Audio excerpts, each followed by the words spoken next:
Então, capítulo 13, versículo 7, ele diz: e foi-lhe permitido fazer guerra aos santos.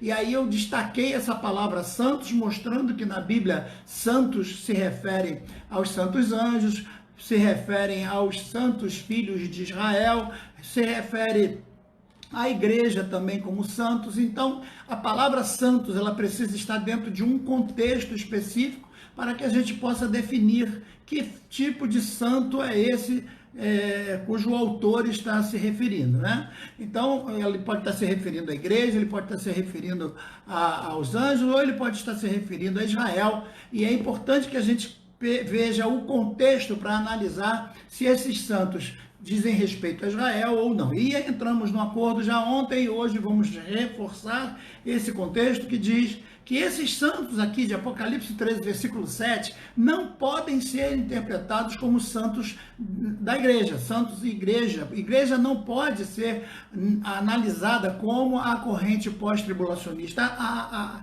aceita. Por quê? Porque esses santos vão ser vencidos, vão ser derrotados. E a igreja jamais será vencida, a igreja jamais será derrotada. A igreja é sempre protegida com a armadura da fé, o capacete da salvação, a espada do Espírito. A igreja está sempre protegida contra todas as ciladas de Satanás, contra os dados inflamados do maligno. Então nós não seremos vencidos, não seremos derrotados. Então, esse texto diz respeito àqueles que ficarão na grande tribulação, que não subirão no arrebatamento, e a gente vai reforçar isso também nesta live de hoje, para que a gente não esqueça que as promessas estão estabelecidas sobre nós, igreja, sobre Israel, e para todo o mundo há uma promessa, uma sentença já estabelecida por Deus. Então, o texto é bem claro: foi-lhe permitido fazer guerra aos santos e vencê-los, e deu-lhe poder sobre toda a tribo, língua e nação. Então veja que o anticristo vai ter o poder completo, o controle de tudo, através do computador, através do controle do celular, do controle da imagem, das câmeras que focalizam você em todos os lugares. Eu acho interessante quando a gente entra numa loja e tem lá uma plaquinha: sorria, você está sendo filmado, e ali você está sendo visto em todos os sentidos. E hoje já existe, em muitos lugares onde você passa, num aeroporto, por exemplo, a câmera focaliza você e ali já tem uma forma de identificar você. Imagine depois que o chip estiver em pleno funcionamento, onde as pessoas não vão precisar mais andar com documento, não vão precisar mais andar com dinheiro, porque onde elas forem, o computador já vai observar. Se ele entra numa loja e pega alguns produtos, ele não precisa de mais nada, o computador já está vendo quem é ele e já está tirando o dinheiro da conta bancária dele, já está botando lá na conta do comerciante, e isso vai ser tudo de forma que o computador é que vai governar o mundo. Imagine então se o computador hoje parasse. Imagine, quando houve o tal do boom do milênio, todo mundo estava apavorado porque os computadores poderiam parar, e isso na passagem de 1999 para 2000.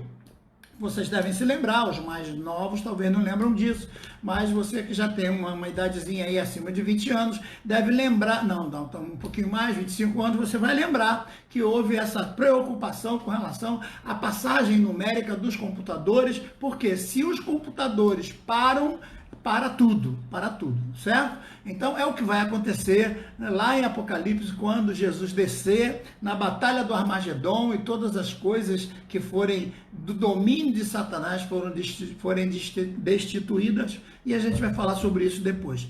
Então veja que essa expressão santos, ela só pode ser interpretada aqui, não podem ser anjos, porque os anjos também não serão derrotados, não pode ser igreja, porque a igreja não vai ser vencida, então só pode ser aqui Israel, que realmente vai se curvar, que realmente vai achar que aquele é o seu Messias, e que realmente vai adorar o anticristo como sendo o verdadeiro Cristo.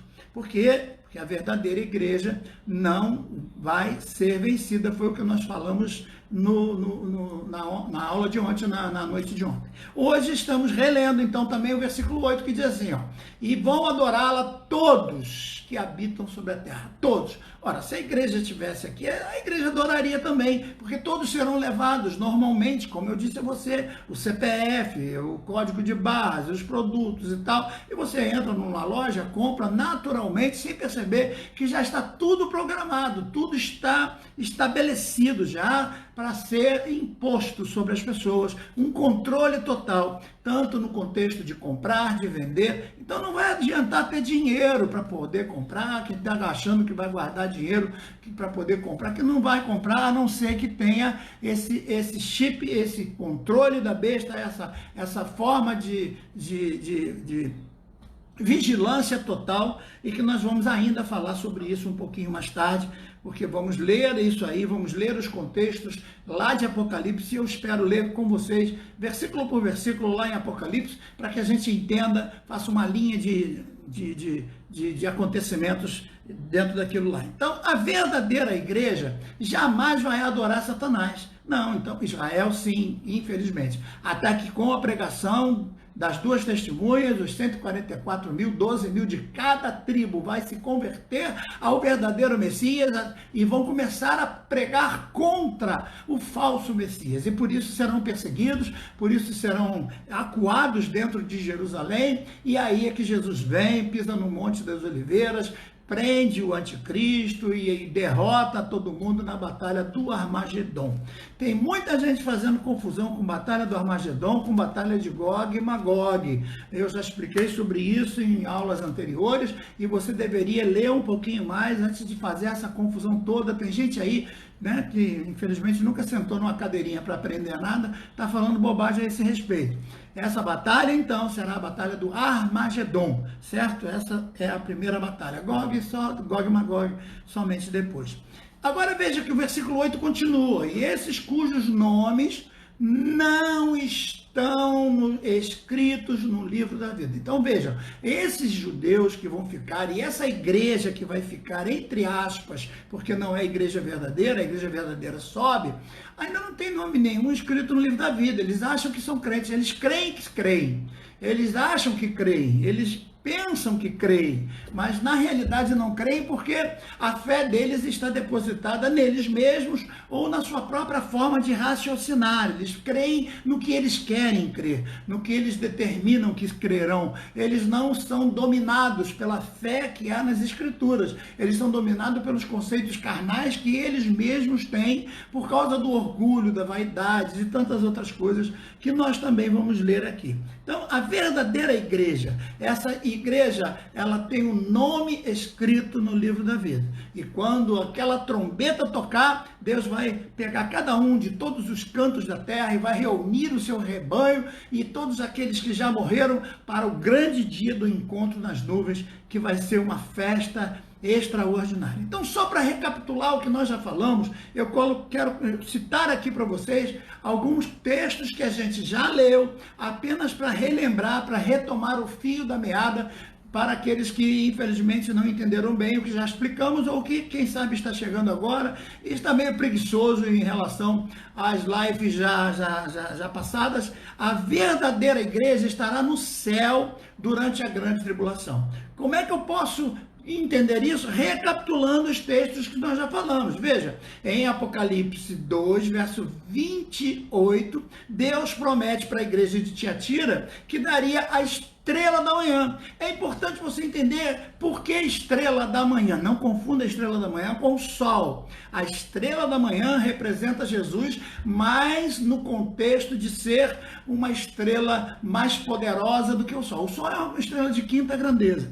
A estrela da manhã aqui, ela é simbolizada por uma estrela muito mais poderosa. Ela brilha antes do sol. É aquela estrela que começa a brilhar antes do sol, porque também ela é a primeira a brilhar antes da noite.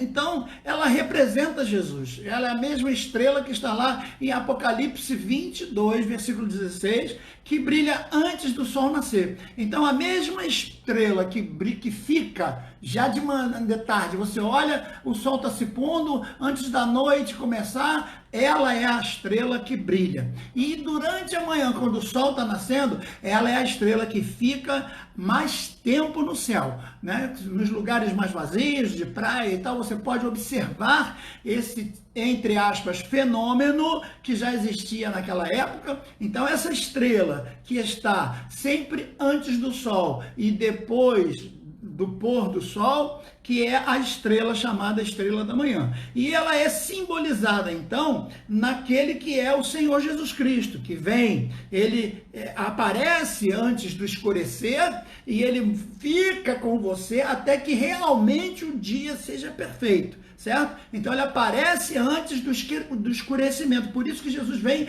antes de escurecer, antes da escuridão tomar conta, a estrela da manhã nasce. Ela é a primeira a nascer à noite. Olha que coisa legal. Por quê? Porque ela brilha à noite, porque é exatamente na noite, quando a terra for envolvida com a noite, haverá uma estrela brilhando e nós estaremos acompanhados com ela. Por isso que Jesus é, lá em Apocalipse, a estrela da manhã. Não confunda a estrela da manhã de Apocalipse com a estrela da manhã lá do capítulo 14 de Isaías, onde o diabo, Satanás, tinha o título de estrela da manhã, que brilhava, mas ele caiu.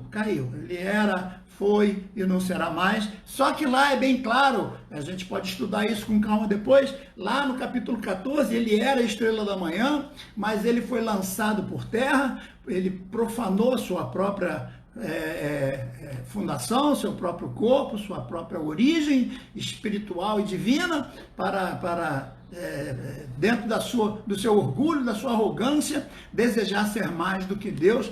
Então ele foi destituído, assim como ele era a estrela da manhã no sentido humano. Então não pode confundir capítulo 14 lá de Isaías, onde Satanás é chamado de estrela da manhã, com Apocalipse, que chama Jesus de estrela da manhã, certo? Então ele sempre aparece nesse contexto, e nós vamos então estar com Cristo nesse período da grande tribulação, certo? Então a nossa promessa, ela tem a ver com aquela promessa feita à igreja de Filadélfia, que eu já li para vocês. A cidade do amor fraternal, a igreja do amor, fila vem de filho, vem de amor, e adelphoi, que é uma palavra grega que quer dizer irmãos, amor entre irmãos. É a igreja que propaga, que professa, que confessa, que prega o amor entre os irmãos. Então, é a igreja de Filadélfia. E para essa igreja dos últimos dias, estão então determinadas algumas coisas. E ele diz então, porque guardastes a palavra da minha perseverança, também eu te guardarei da hora, e não na hora, não é? Da provação que é de vir sobre o mundo inteiro, para experimentar os que habitam sobre a terra. Então a grande tribulação ainda vai ser uma prova muito grande, e vai ter gente que vai conseguir dar o sangue dela, ver o sangue dos parentes sendo derramado, e aí com muito sofrimento, com muita dor, mesmo assim não receberão o galardão, não irão para o céu, ficarão na terra, e a gente vai falar sobre eles quando a gente estiver falando sobre Apocalipse, tá bom? Então vejam só, a gente vai ler Apocalipse e tal. Aqui eu estou só me referindo à questão da igreja. Outro texto importante, que às vezes as pessoas fazem confusão, porque eles vão lá em alguns textos de Apocalipse e ficam confusos. Vejam, por exemplo, Apocalipse 15, versículo 1 e 16, capítulo 1, certo? Que diz assim, ó, porque nelas está consumada a ira de Deus. Então veja que a grande tribulação é a consumação dessa ira de Deus sobre toda a humanidade. A igreja não está esperando nada disso. É claro que a igreja, ela foi tirada. Então eu citei para vocês, por exemplo, o caso de Ló, que os anjos chegam e tiram Ló da cidade antes da destruição cair sobre a cidade. Os anjos vêm e pregam para Ló e convencem a Ló a acompanhar os anjos, assim como nós hoje estamos pregando esse evangelho que é o da graça. da graça. Hoje surgiu uma pergunta interessante que eu achei fantástica e estou preparando material para a gente conversar depois. É sobre o Evangelho da Graça em relação à diferença, né, em comparação ao Evangelho do Reino. Tem gente que acha que é a mesma coisa, o Evangelho do Reino. Tem gente que acha que é reino do céu, reino da terra, reino de Satanás. Então, esses mundos que são diferentes, esses reinos que são diferentes, assim como o Evangelho pregado. Nós, igreja, a partir do sangue de Jesus, pregamos o Evangelho da graça, do Novo Testamento, da nova aliança que há no sangue do Senhor Jesus Cristo. Mas existia, sim, foi o Evangelho pregado antes de Jesus e vai ser o Evangelho pregado na grande tribulação e também no milênio, vai ser o Evangelho do Reino, e a gente vai falar sobre isso um pouquinho com calma depois que a gente terminar essa parte aqui, que é importante entender da questão do arrebatamento. Até aqui tudo bem? Então veja, lá em Apocalipse 16, versículo 19, ele se refere a esse período da grande tribulação como sendo o cálice do vinho da indignação da ira de Deus. Cálice do vinho da indignação da ira de Deus. Imagine você colocar a igreja dentro de uma coisa dessa. Foi para isso que Jesus morreu naquela cruz? Lógico que não, é evidente que não. Quem beberá desse cálice? Então, Isaías mesmo responde quem vai beber desse cálice. Olha o que Isaías diz: desperta, desperta, levanta-te, ó Jerusalém, que bebestes da mão do Senhor o cálice do seu furor, bebestes e sorvestes as fezes do cálice da vacilação, certo? Isaías 51, verso 17. Jerusalém é essa capital. E outros textos mais que comparam, por exemplo, com Jeremias 25, versículo 16 e 17, e outros textos mais, né? A gente então pode ler, por exemplo, João, lá em João, capítulo 5, verso 24, palavras que são ditas nesse texto, é bem claro. Ele diz assim, ó, quem tem Jesus tem a vida.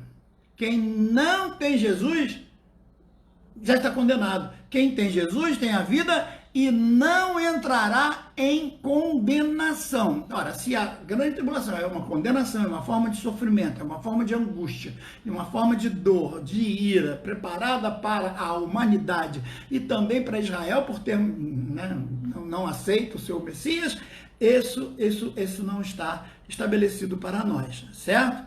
Paulo também, aos Tessalonicenses, nós lemos aqui, porque Deus não nos destinou para a ira, mas para a aquisição da salvação que há no nosso Senhor Jesus Cristo. Também lemos Romanos 5, 9, que dizemos, seremos por ele salvos da ira. 1 Tessalonicenses 1, 10, também Jesus nos livra da ira futura.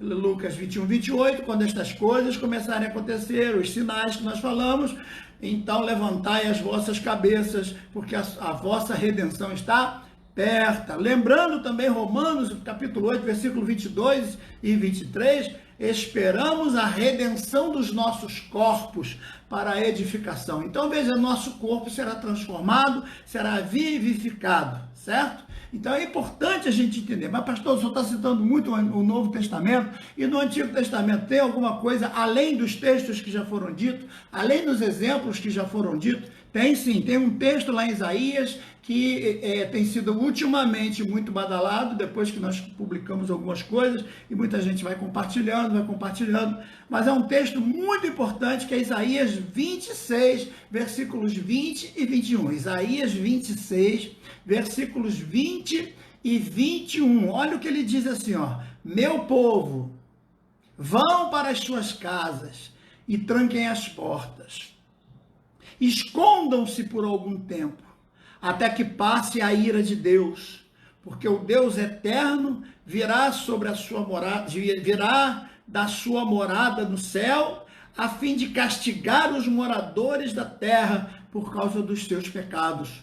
Pois a terra não esconderá mais os que foram mortos, mas deixará que apareçam todos os crimes cometidos que sejam de sangue. Então vejam o texto, meu povo entra nesse quarto, entra nesse lugar secreto, nesse refúgio secreto, enquanto a ira de Deus vai passar pela terra, mas vocês vão ser guardados. Exatamente como lá o anjo da morte passando lá no Egito e os filhos de Deus guardados, né? E agora nós estamos para comemorar a Páscoa e todos aí estão querendo chocolate e tal, e amanhã, por exemplo, feriado do dia sagrado a respeito de Jesus, a sexta-feira santa, mas será que eles estão pregando realmente a salvação que há no Senhor Jesus Cristo? Nessa sexta-feira santa, alguém vai se lembrar que Jesus morreu para que nossos pecados fôssemos derramados, que nossos pecados fossem purificados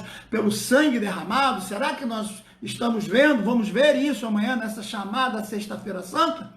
Isso é uma coisa a se pensar, não é verdade? Então, é importante que a gente entenda isso. Outra coisa de muita importância que eu também já expliquei, só para a gente recapitular, são as trombetas. A trombeta descrita em Apocalipse capítulo 15, no versículo 52, quando diz: ao som da trombeta, os mortos ressuscitarão primeiro, e nós os que ficarmos vivos seremos arrebatados.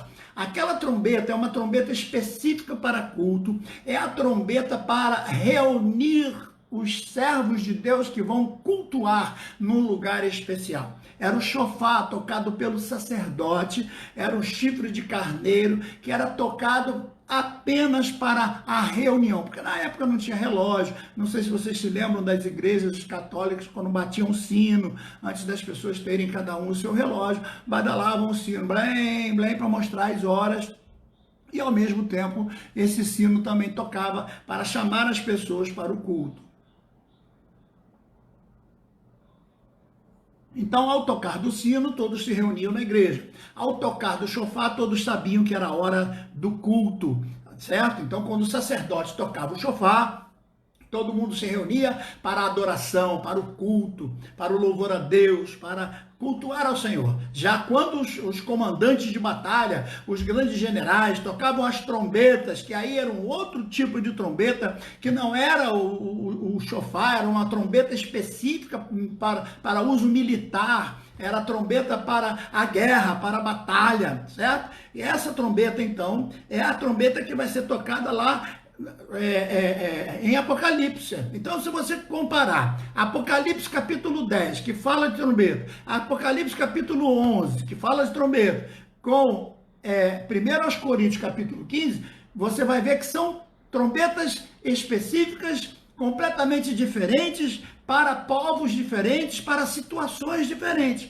Enquanto a trombeta de 1 Coríntios é a última trombeta para o tempo da igreja se fechar, os 7 tempos da igreja, a última trombeta tocando para acabou o tempo da graça. Agora as trombetas lá, que também serão 7, tocadas em Apocalipse, também vão ser tocadas para alertar o mundo a respeito de tudo que estava acontecendo, tudo que estava determinado pelas Escrituras, para que eles possam compreender que o que eles negaram foi uma coisa muito preciosa. O que eles deixaram para trás foi uma coisa muito preciosa. Eles não deram o verdadeiro valor ao que deveriam ter dado, certo? Então, não confundam essas trombetas. Apocalipse capítulo 10 e Apocalipse capítulo 11 vai falar de trombeta, mas não podem ser comparadas com as trombetas de Coríntios, de Paulo escrevendo aos Coríntios, nem a de Paulo escrevendo aos Tessalonicenses capítulo 4,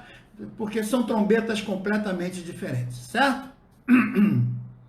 Então também falamos de Enoque, falamos de outros textos importantes, e agora eu queria que você acompanhasse comigo um texto que precisamos ler ainda, que diz assim: estamos no princípio das dores e o anticristo já está na terra. Opa, o anticristo está na terra? Não, não é o anticristo, é o espírito do anticristo, é aquilo que está, porém, esse espírito ainda está impedido de se manifestar. Onde é que está isso, pastor? O senhor está falando o que aí? Eu estou me referindo a 2 Tessalonicenses capítulo 2, Olha o que diz o texto a partir dos versículos 3 e 4. Olha, continua lendo comigo, capítulo 2 de Tessalonicenses, versículo 3 e 4. Ó. Ninguém de maneira alguma vos engane, porque não será assim sem que antes venha a apostasia. Nós falamos sobre apostasia, certo? É importante você entender isso aqui.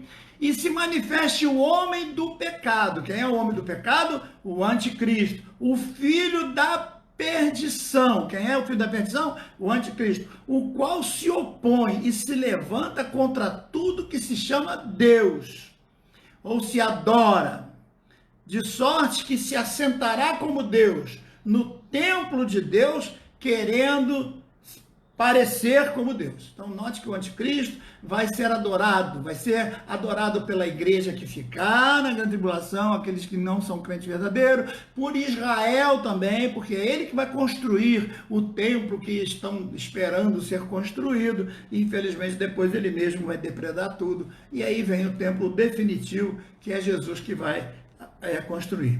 Então esse texto é importante, porque tudo está se cumprindo dentro disso aqui. Então, vou ler de novo. Ninguém de maneira nenhuma vos engane, porque não será assim, sem que antes venha a apostasia, é o que estamos vendo já acontecendo, e se manifeste o homem do pecado. Então, já está aí, todo mundo, já tem gente aí achando que é o presidente da França, um monte de gente aí apontando para um, apontando para o outro. Eu não tenho essa condição de apontar para ninguém, certo? Eu só tenho condição de fechar meus olhos, olhar para o céu e dizer, Jesus, tenha compaixão de mim. Mas tem gente aí que está tendo revelação para todo lado, já sabe quem é quem, já está com revelação aí das mais profundas. Eu não sou tão santo assim, para já saber de coisas que nunca foram reveladas, coisas que nunca foram ditas, que o próprio Jesus diz, não compete a vocês.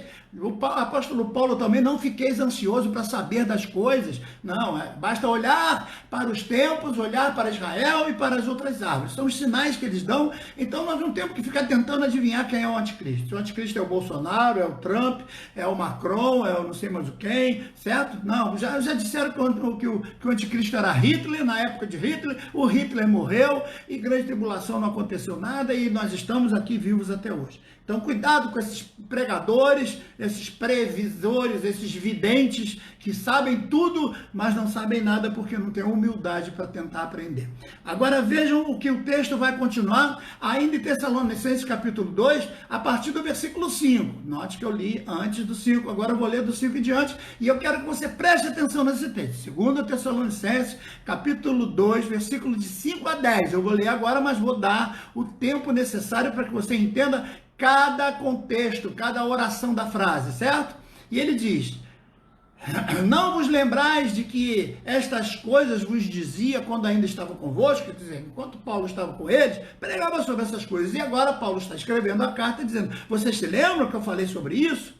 E ele continua então, e agora vós sabeis o que o detém. Quem é que detém? Quem é que detém o anticristo? Quem é que detém o filho da perdição? Quem é que detém o filho das trevas? Quem é que detém o Deus desse século a tomar conta do mundo? Quem é que detém? Eles dizem que agora vocês sabem, vocês sabeis que há um que o detém, para que seu próprio tempo seja manifestado. Então, no tempo certo, tempo é determinado, o tempo está estabelecido, e no tempo certo as coisas vão ser manifestas. Então ele diz, agora vós sabeis o que o detém, para que a seu próprio tempo seja manifesto, porque já o mistério da injustiça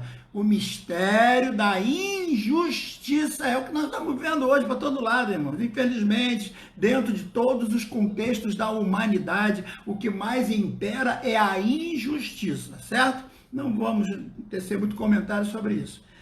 Aí ele continua, somente há um que agora resiste.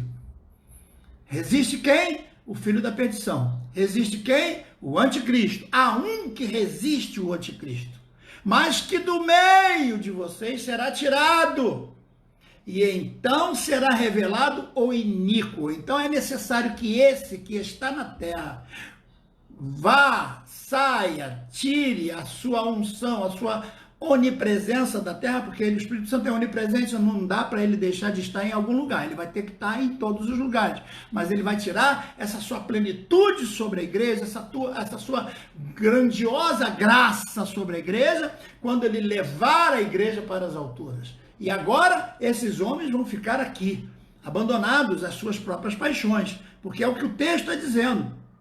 Há um que agora resiste, até que do meio seja tirado, e então será revelado o iníquo, a quem o Senhor desfará pelo assopro da sua boca, e a iniquidade pelo esplendor da sua vinda. E esse, cuja vinda é segundo a eficácia de Satanás, com todo o poder e sinais e prodígios de mentira, e com todo engano de injustiça para os que perecem, porque não receberam o amor da verdade para se salvarem. Não receberam, não aceitaram a verdade, não entenderam a verdade, não quiseram aceitar a verdade, né? E o lema aí do nosso presidente é: a verdade libertará. Que seja isso realmente na vida dele e de todos que estão hoje ouvindo, e que nosso Brasil aprenda que a verdade liberta, a mentira condena. Já chega de tanta coisa, mas infelizmente tem muita gente que gosta da mentira e vive na mentira, mas o pai da mentira é o diabo, então eles estão servindo ao diabo e não estão servindo a Deus. Então, eles receberão. Por quê? Porque estão rejeitando o amor de Deus. Estão rejeitando o sangue derramado. É como se alguém cuspisse no rosto de Jesus de novo. É como se Jesus esbofeteasse Jesus de novo. É como se Jesus fosse sangrado de novo por essas pessoas, porque resistem à salvação que há no sangue do Senhor Jesus Cristo. Então, é importante a gente ler esses textos, analisar de acordo com o que a gente está vendo acontecer, as coisas como estão se cumprindo, o andamento da situação, dos problemas que nós estamos vendo em todo o mundo, certo? Para que a gente aprenda olhando para Israel, a figueira, e para todas as outras árvores, para todas as nações. 2 Tessalonicenses 2, versículos 11 e 12. E por isso, Deus lhe enviará a operação do erro para que creiam na mentira. Então, eles gostam de mentira? Então Deus vai deixar eles para que eles creiam na mentira e se envolvam com a própria mentira. E o texto continua: para que sejam julgados todos os que não creram na verdade, mas antes tiveram prazer na iniquidade. Olha que é o texto bíblico que está dizendo, não é o Jorge Videira que está dizendo que vai ter ira, não é o Jorge Videira que está dizendo que vai ter condenação. Tem gente escrevendo piadinha lá: onde está a ira de Deus? Deus é graça, Deus é amor, Deus é bondade. Então, querido, você vai ficando por aí com a sua fé, que eu prefiro crer nos textos como eles são, do jeito que estão escritos, porque Cristo não é brinquedinho, Cristo não é bibelô, Cristo não é aquele que a gente carrega pendurado no pescoço e acha que ele está protegendo na hora que a gente quer. Não, não. Cristo é Senhor. Cristo é o dono. Cristo é o rei. Cristo é aquele que comanda. É aquele que ordena. Não é certo? Ele não recebe ordens. Ele não recebe comando: Senhor, vai lá, faça isso agora, eu sou teu servo, eu sou dizimista, Senhor, eu exijo, eu botei Deus na parede, para Deus fazer isso, fazer aquilo. Essas palavras de blasfêmia que saem da boca dessas pessoas que não têm conhecimento da verdade. A verdade está sendo dita, então eles serão julgados por não acreditarem na verdade. Essa verdade que está sendo sempre pregada. A igreja vai ser arrebatada e triste vai ser para quem ficar. Aquele que ficar, a partir deste momento, vai ser já choro, porque muitos vão saber: caramba, minha mãe subiu, eu fiquei. Caramba, meu esposo subiu, eu fiquei. Meu Deus do céu, meu irmão subiu, ele me falou tantas vezes, eu não quis aceitar. E agora, como é que vai ser? Ah, Senhor, dá um jeitinho aí, Senhor. Poxa, Senhor, mas eu preguei o evangelho, eu curei enfermo, eu fiz tanta coisa em teu nome. E o Senhor vai dizer: eu não conheço você, você não faz parte dos meus. Eu não tenho a menor ideia de quem é você. Olha que meu Deus onipresente, onisciente, onipotente vai dizer para alguém: você não faz parte do meu grupo.